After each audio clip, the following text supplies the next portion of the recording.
Paralympic 2024-এর পর প্যারিসেই আবারও বসেছে অলিম্পিকের আসর। চলছে প্যারালিম্পিক্স 2024 আর ইতিমধ্যেই ভারতের জয় জয়কার। আবারও ভারতের ঝুলিতে এলো সোনা, আর এবার ভারতের ঝুলিতে সোনা এলো জ্যাভলিন থ্রোয়ার সুমিতা অন্টিলের হাত ধরে।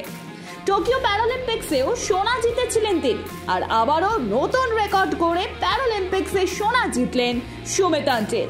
70.59 মিটার জ্যাভলিন ছুড়ে নতুন রেকর্ড করলেন ভারতের তারকা। 6টি থ্রোয়ের মধ্যে দ্বিতীয় থ্রোতেই 70.59 মিটার জ্যাভলিন ছুড়ে নতুন রেকর্ড করেন সুমিত, এবং সেই থ্রোই তাকে প্রথম স্থানাধিকারীর জায়গা করে দেয়।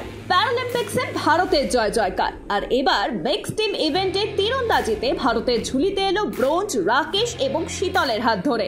তারা হারালেন ইটালির মাতেও বোনাসিনা এবং এলিওনারা শার্তিকে। মিক্সড টিম ইভেন্টে 156-155 পয়েন্টের ম্যাচ জেতেন তারা। তুলসীমতির পর সুহাস।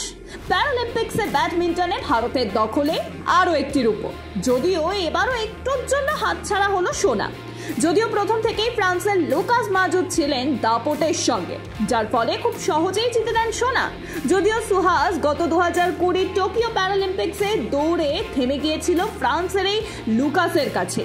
এবারও সেই একই প্রতিযোগীর কাছেই ভারতের শাটলারকে মানতে হলো সোনা জেতা থেকে হার। তবুও ভারতের ঝুলিতে যোগ হলো আরও একটি পদক। নীতিশ কুমারের হাত ধরে ভারতের ঝুলিতে এলো সোনা। সোনা জেতা নিশ্চিত হওয়ার পরই ভারতীয় শাটলারের মুখে স্বস্তি স্পষ্টতই ফুটে ওঠে। প্যারা ব্যাডমিন্টনের SL3 ক্যাটাগরি সিঙ্গলস বিভাগে সোনালী পদকটা যেন কিছুতেই ধরা দিচ্ছিল না নীতিশের মুঠোয়। 2022 টোকিওর বিশ্ব প্যারালিম্পিক্সের ফাইনালে প্রবোধ ভগতের কাছে হেরে রানার্স আপ হন তিনি। পরের বছর প্যারা এশিয়ান গেমসেও তারই পুনরাবৃত্তি হয়, আর এবছর পাটায়া বিশ্ব প্যারা চ্যাম্পিয়নশিপে তো ফাইনালেই উঠতে পারেননি তিনি। শেষ 4-এ হেরে ব্রোঞ্জেই সন্তুষ্ট থাকতে হয় নীতিশকে।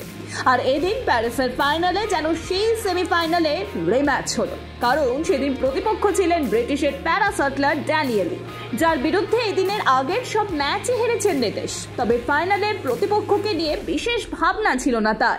প্যারিসে ভারতের দ্বিতীয় সোনা জয়ী এই তারকা বলেছিলেন, ড্যানিয়েলের মুখোমুখি হওয়া নিয়ে আমার তেমন কোনো বাড়তি ভাবনা ছিল না, বরং ম্যাচের আগে পুরো সময়টাই নিজে কিভাবে খেলবো সেটা নিয়েই ভেবেছি।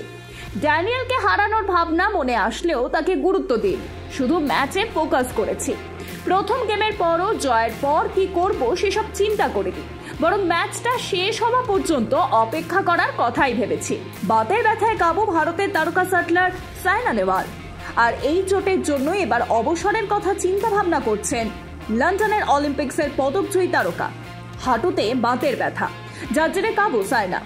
ঠিকভাবে অনুশীলন পর্যন্ত আজকাল করতে পারছেন না তিনি, তাই এবার নিজের অবস্থা ভালো করে খতিয়ে দেখবেন আর কয়েকদিন, এবং তারপরই অবসরের সিদ্ধান্ত নিয়ে ফেলবেন তিনি, জানালেন সাইনা নেহওয়াল।